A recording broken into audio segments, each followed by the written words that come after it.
तो दोस्तों हम लेकर आए हैं मगध के बारे में। मैं हूं विपुल वर्मा। तो आज हम लोग मगध के बारे में पढ़ेंगे, जितने भी राजाओं ने शासन किया मगध पे, तो उनके बारे में आज हम लोग पढ़ेंगे। तो मगध महाजनपद पहला है प्रगोत राजवंश। ठीक है, तो इन्होंने 682 से 544 ईसा पूर्व तक शासन किया था। तो प्रगोत राजवंश का पहला शासक कौन था? महाराजा प्रगोत, जो कि 659 ईसा पूर्व तक शासन किया। उसके बाद अंतिम शासक रहा महाराजा कीर्तिवर्धन। ठीक है, जो 564 से लेकर 544 ईसा पूर्व तक शासन किया। ठीक है, दूसरा इसके बाद कौन आते हैं? हर्यक राजवंश, जो कि हम लोग के लिए इम्पोर्टेंट है। हर्यक से लेकर के लास्ट तक हर्यक राजवंश 544 से 413 तक रहा। ठीक है, तो पहला शासक इसमें था बिंबिसार। ठीक है, बिंबिसार पहला शासक था हर्यक वंश का, जो कि 52 वर्ष तक शासन किया, 544 से 492 ईसा पूर्व तक। उसके बाद दूसरे आते हैं अजातशत्रु। अजातशत्रु ने 492 से 460 ईसा पूर्व तक शासन किया, जो कि 32 वर्ष तक था। ठीक है, उसके बाद उदयन आते हैं। उदयन 460 से 444 ईसा पूर्व तक शासन किया, जो कि 16 वर्ष तक था। ठीक है, ये 3 हुए। और आगे पढ़ते हैं हर्यक वंश का अंतिम शासक महाराजा नागदशक। ठीक है, महाराजा नागदशक अंतिम शासक था, जो कि 437 से 413 ईसा पूर्व तक शासन किया, 24 वर्ष तक। शिशुनाग द्वारा 412 ईसा पूर्व में मगध की गद्दी से हटा दिया गया। ठीक है, महाराजा नागदशक जो थे, शिशुनाग द्वारा 412 ईसा पूर्व में हटा दिया गया मगध साम्राज्य से। ठीक है, उसके बाद कौन आते हैं? शिशुनाग राजवंश, जो कि राजगद्दी से किसको हटाए थे? महाराजा नागदशक को। तो शिशुनाग राजवंश का शासन चला 413 से 345 ईसा पूर्व तक। इनमें कौन कौन आया? शिशुनाग पहला शासक था, जो कि 413 से 395 ईसा पूर्व तक शासन किया। दूसरा कालाशोक आते हैं। कालाशोक आते हैं कौन? 395 से 377 ईसा पूर्व तक शासन किया इन्होंने। ठीक है, उसके बाद शिशुनाग वंश का अंतिम शासक कौन रहा? पहला शासक कौन है? शिशुनाग राजवंश का शिशुनाग ही थे। शिशुनाग राजवंश का अंतिम शासक महाराजा महानंदी।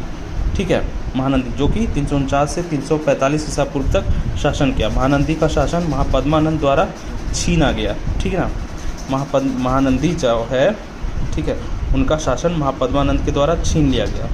मतलब इसके बाद नंदवंश का साम्राज्य चला शिशुनाग के बाद। ठीक है, तो नंद वंश आ गया। नंद साम्राज्य महापद्मानंद जो छीन लिया गया था, 345 से 322 ईसा पूर्व तक इनका शासन चला। महापद्मानंद 345 या 344 ईसा पूर्व तक थे। इनके 8 पुत्र थे। ठीक है, जो कि सबसे लास्ट धनानंद ने 322 ईसा पूर्व तक शासन किया। धनानंद, ठीक है, जो कि चंद्रगुप्त मौर्य के द्वारा धनानंद पराजित हो गया। ठीक है, और धनानंद, ये जो चंद्रगुप्त मौर्य थे, किनकी सहायता लिया था? तो चाणक्य की सहायता लिया था। चाणक्य की सहायता से चंद्रगुप्त मौर्य ने धनानंद को कूटनीति से उन्हें हरा दिया गया। कहा जाता है कि चाणक्य धनानंद के पास गए थे, तो धनानंद बहुत घमंडी राजा था, तो चाणक्य को बेइज्जत किया था भरी सभा में। तो चाणक्य बदला लेने के लिए, धनानंद को हराने के लिए चंद्रगुप्त मौर्य का सहायता किया और धनानंद को पराजित किया। ठीक है, उसके बाद आते हैं मौर्य साम्राज्य, जो कि बहुत इम्पोर्टेंट है।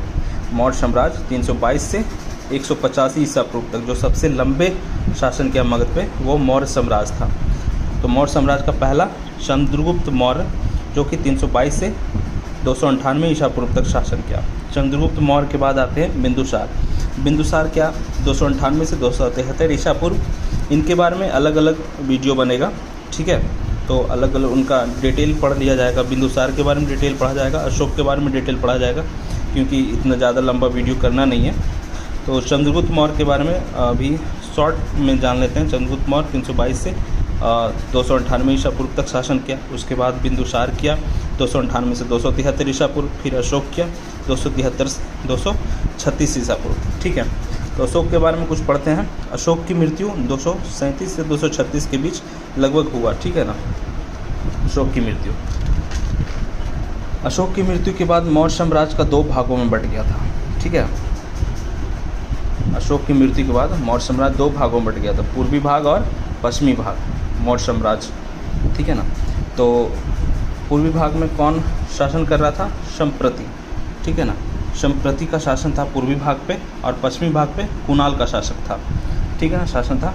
190 और 180 ईसा पूर्व के लगभग में पूर्वी भाग में दशरथ का शासन आ गया, और पश्चिमी भाग में 190 और 180 ईसा पूर्व के आसपास बैक्टीरिया यूनानी का शासन आ गया, ठीक है। और इसके बाद बृहदर्थ मौर्य शासन किया 187 185 के आसपास, ठीक है ना।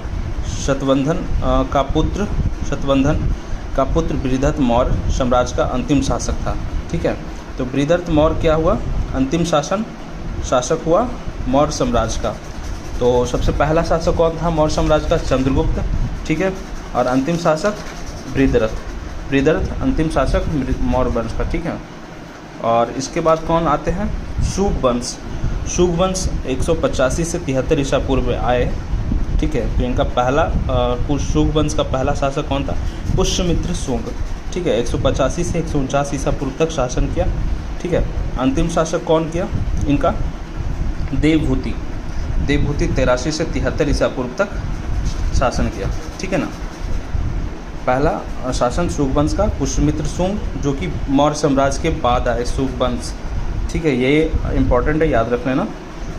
मौर्य साम्राज्य के बाद शुंग वंश का आगमन हुआ, जो कि 185 से 73 ईसा पूर्व तक चला। पुष्यमित्र शुंग 185 149 तक किया, और अंतिम शासक इसका देवभूति, जो कि 83 से 73 ईसा पूर्व तक शासन किया, ठीक है। इसके बाद कौन आते हैं? कण्व साम्राज्य, ठीक है ना।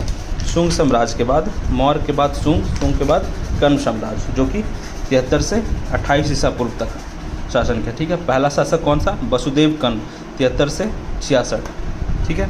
इसने देवभूति की हत्या की। अंतिम शासक इसका कौन था? सुशर्मन कण्व, ठीक है, सुशर्मन कण्व। तो ये रहा 40 से 88 ईसा पूर्व तक, 40 से 28 ईसा पूर्व तक शासन किया इसने। तो ये रहा हम लोग का मगध साम्राज्य। इसके बाद भी आगे है, तो इसके बाद आगे की वीडियो में लाएंगे, क्योंकि वीडियो बहुत लंबा बन रहा है। तो थैंक यू। वीडियो अच्छा लगे तो लाइक कमेंट कर देना और शेयर कर देना, सब्सक्राइब भी कर लेना प्लीज़। ये रहा हमारा मगध साम्राज्य का डिटेल, ठीक है। थैंक यू, धन्यवाद।